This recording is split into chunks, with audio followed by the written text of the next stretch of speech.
So, change really is local. All change is local, and it's deeply personal. And I'm really grateful to have Monisha as a friend and somebody to learn with and learn from. So again, this is a really special opportunity, and as we build this out using platforms like this in the coming years, we're really going to lean on great partners, and one of which in recent months has been the U.S. Department of State. I've had the chance to travel to Morocco, to Bosnia and Herzegovina for the State Department on tours, meeting young people. And there's an incredible leader, the special advisor on global youth issues at State. I want to kind of just emphasize that State it's the partner that we all need because they have global reach. And I think we should be, all of you after this session should go right up and talk to him. So please give a warm welcome to Andy Rabins. Yeah. Thank you. Well, ladies and gentlemen, good morning. How's everybody feeling? You all caffeinated, energized, got your cup of coffee, your Red Bull, something? Well, my name's Andy Rabins. I'm the brand new Special Advisor for Global Youth Issues at the State Department in the Office of the Undersecretary for Public Diplomacy and Public Affairs. This role is focused on helping the U.S. government better engage young people internationally to both solve the pressing challenges of the day, ISIL, Ebola, Russia-Ukraine, climate change, Middle East peace, the influx of unaccompanied minors from Central America, and a host of others. But also, and more importantly, in helping to build connectivity and networks to shape that world of tomorrow. And that's where you all come in both today, the challenges of today, and also really shaping those challenges of tomorrow. As has been mentioned over the past few days, this is an incredible moment for young people, both because of the demographic changes that are taking place, but also the technological changes that are taking place. Youth numbers, the fact that 65% of the globe is under the age of 30. The fact that power, the diffusion of power from hierarchical institutions to individuals and networks.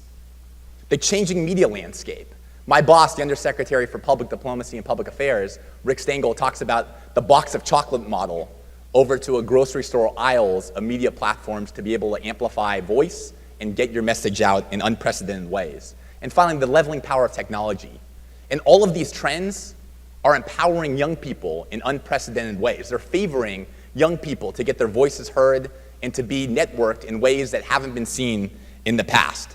So on behalf of the State Department, I'm absolutely thrilled to be here to moderate today's Global Town Hall and to have the chance to connect with you all, and particularly as well with our colleagues overseas who are both watching and who we'll have a chance to dialogue with momentarily. And I would like to also thank my colleagues from the State Department, the Bureau of International Information Programs, and the Bureau of Education and Cultural Affairs for helping to make tonight for my friends in parts of the globe, today's event happen. We're going to keep the session very interactive. We've got a number of mics in the room. You can tweet in questions at This Is My Era, and we want to hear both about how this first inaugural Millennial Campus Network's inaugural Global Youth Survey has gone and some of the insights that have been produced, but then also have a global conversation about some of the challenges and efforts that folks are wrestling with in the respective student organizations or in the respective personal efforts. And we have an amazing group of panelists, academics, government practitioners, youth leaders who are going to come up very shortly and be able to engage with everyone, to field questions, to provide some insights on how some of these challenges and ideas can be hopefully overcome. But before we jump into the panel discussion, I'd like to bring up Daniel Sullivan, the Millennial Campus Network's Youth Policy Representative in charge of coordinating the 2014 Global Youth Survey, to talk a bit about the survey, some of the outcomes, and to spark a dialogue that then will continue in the moments after. So Daniel.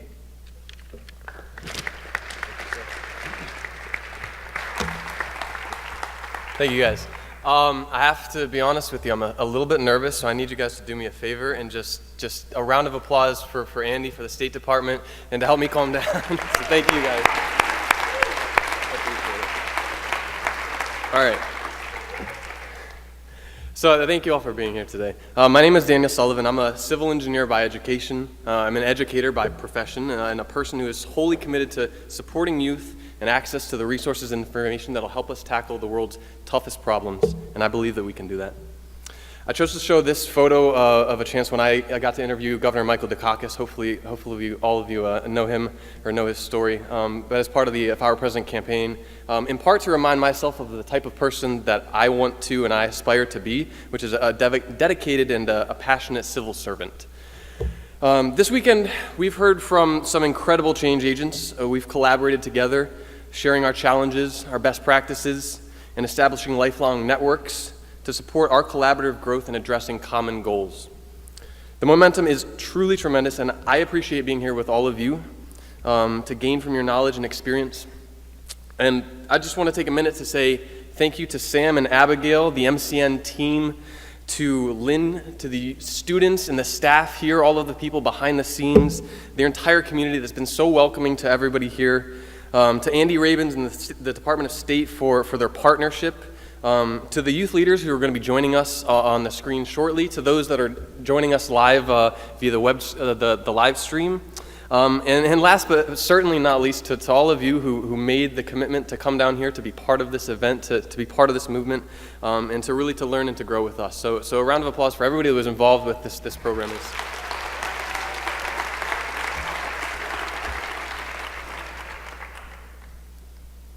So, I had the privilege of working on the first ever Global Youth Survey in partnership with MCN, a vision that Sam and Abigail had to grow their assessment tool and gain a better understanding of the landscape of youth organizations, not just in the U.S., but around the globe.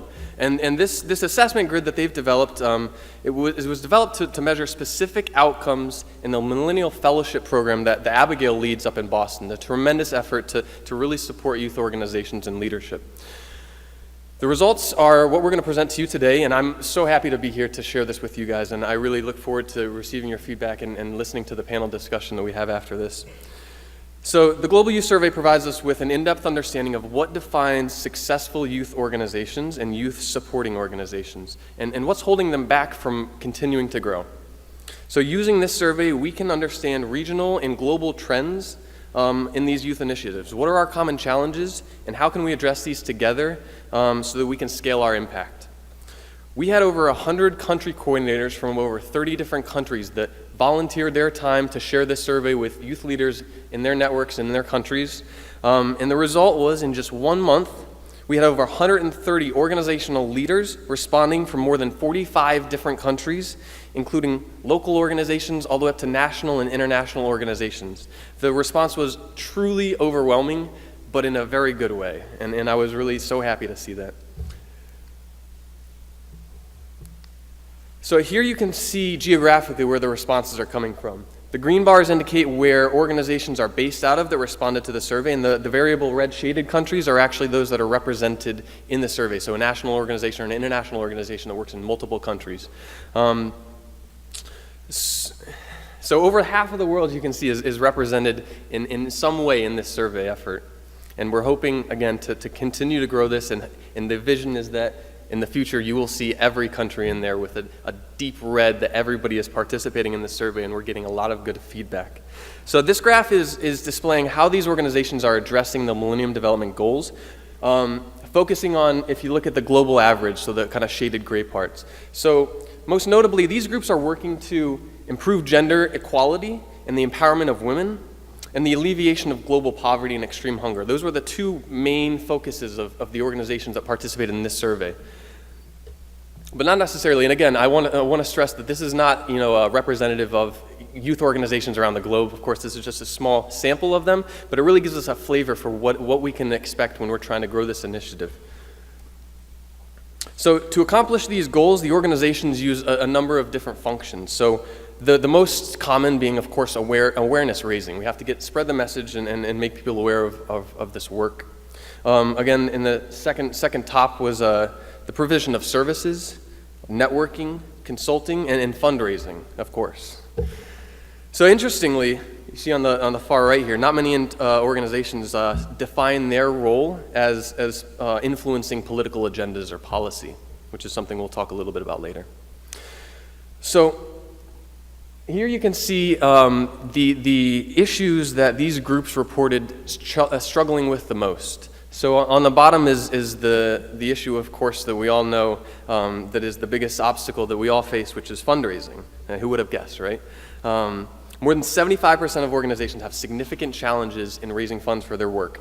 Poverty and access to education also present significant challenges to these organizations and the communities that they serve. Over 50% of organizations reported these as significant concerns to them. There's a lot more information that I'm not sharing, and we'll publish in a report and share that with you guys later. But I want to get to the interesting part of the panel discussion. But before we get there, I want to share some direct feedback from the surveys themselves, from these youth leaders of organizations around the world. So as I read these and as you read along with me, take note of the comments which resonate with you and the challenges that you also face within your organization. So first and foremost, looking at the organizational structure, there's a need to increase organizational capacity through recruiting full-time staff training, and securing more office equipment like computers. In order to grow, and this is a separate one, in order to grow, the organization needs a permanent venue or office, which will help it conduct all of the training workshops and collaboration meetings. We don't have a problem motivating students to volunteer or donate their time to do work, but we struggle to find a venue to do that, which slows us down. So thinking about education and employment, the high population of unemployed youth has dangerously contributed to the burgeoning pool of youths that are available to commit crime and perpetuate violence. Proactive students are those that enjoy doing more than you ask, compared with apathetic students, i.e. those who don't end up convinced of the importance of their participation in these activities. Culture and religion can sometimes undermine the motivation for education. And lastly, the current political polarization makes it nearly impossible to influence changes in education and economic opportunities for youth. So again, these are direct quotes from some of the youth that had responded to these survey questions. Information technology was a huge issue that a lot of people raised within the survey. So new technologies are being being used increasingly by a small percentage of the population, less than 2%, due to low literacy, lack of local content, a low number of technology professionals, and especially the unwillingness of girls to embrace technology because of social cultural reasons. Some careers are only for boys. I know we've heard or seen this. Inadequate logistics or infrastructure. So, such as computers, transportation requirements, telephones, and stable internet. Of course, significant issues and barriers. We need equipment, computers namely, to train more people. We have a commitment to serve, to be useful to our communities, but we don't have the necessary materials. In transportation, most of our team leaders and volunteers are students who do not own their own mode of transportation, and so our getting around to events and meetings becomes difficult. Some of our volunteers cannot attend events as it is a distance for them to travel and they do not have transport. Those who do have transport to assist as best they can, but sometimes the transportation is just not available to accommodate all the volunteers that want to participate. No reliable public transportation, so youth in rural areas have very little chances of improving their social status if they stayed in their areas. Instead, they opt to internally move into a city where they feel they have more access to work and education. In terms of fundraising, media coverage, especially marketing and communication strategies, can help expand the audience for our NGO. And legal barriers. This was a very interesting one that I hadn't even considered. No NGO in Morocco can fundraise without being registered under the province's municipality office. And this registration process, just to be formally recognized, in and of itself is long and tedious and has to be done almost every year. Political and governmental. So inaccessibility to some basic data of the administrative authorities. And this is something that I'll come back to in a minute. And again, corruption has seriously undermined the development in these areas that this organization works in. I wanted to finally share, and I had mentioned at the beginning of this that a lot of this was tied to the work that Abigail has done in developing the assessment tool.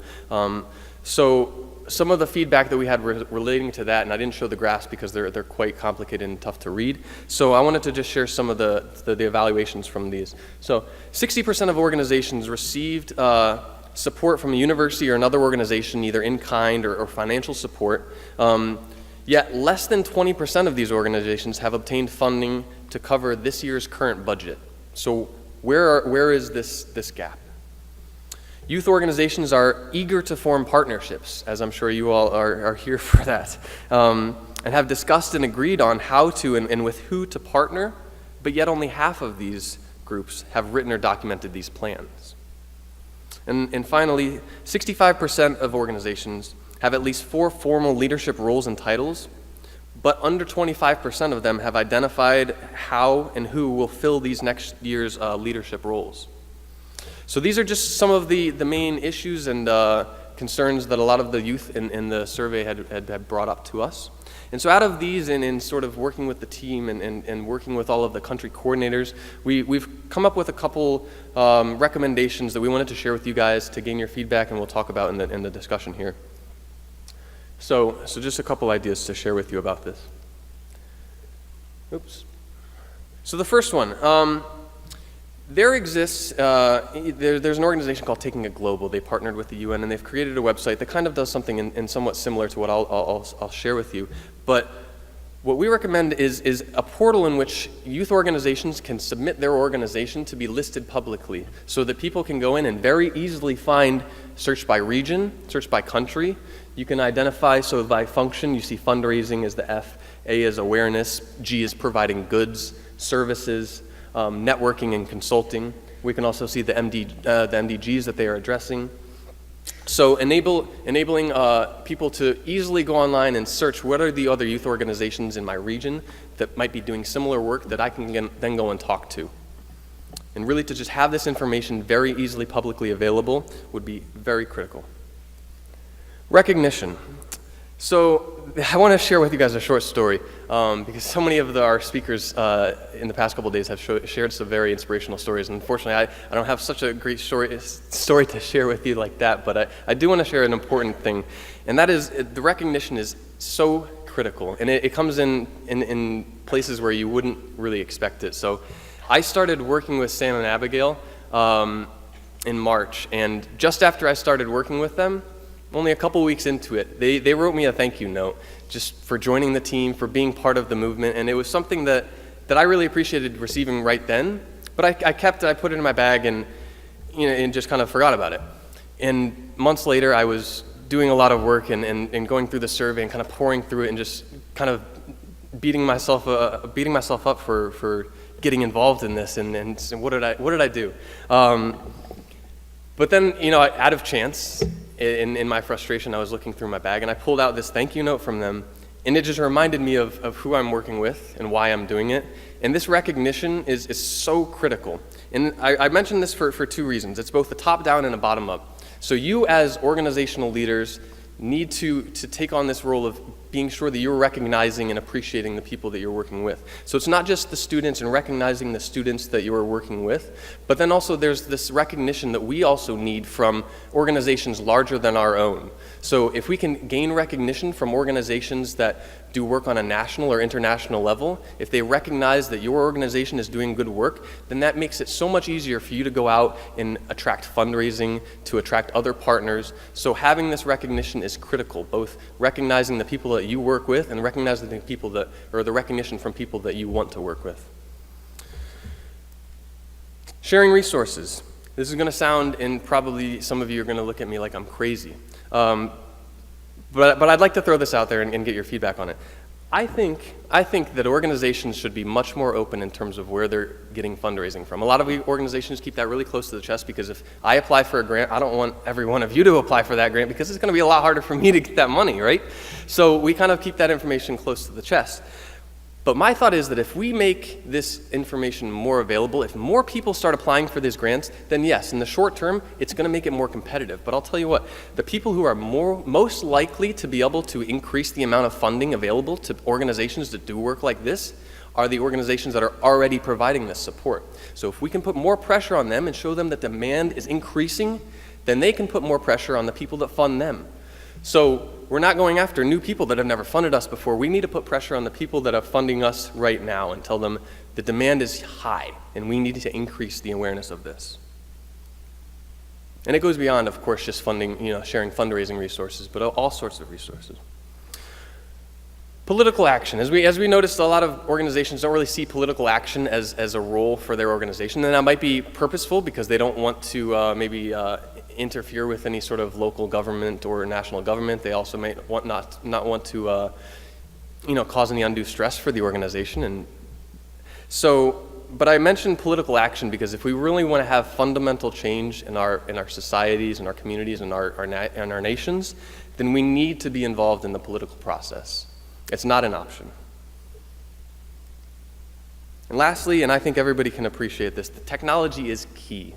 Giving people access to technology, to computers and internet will transform the way that they work, and that is so crucial to helping these organizations grow. So I want to end with that. I'm going to welcome Andy back on the stage, and he's going to welcome our speakers, and I'm really looking forward to getting the feedback from you all about this, and I thank you again for your participation.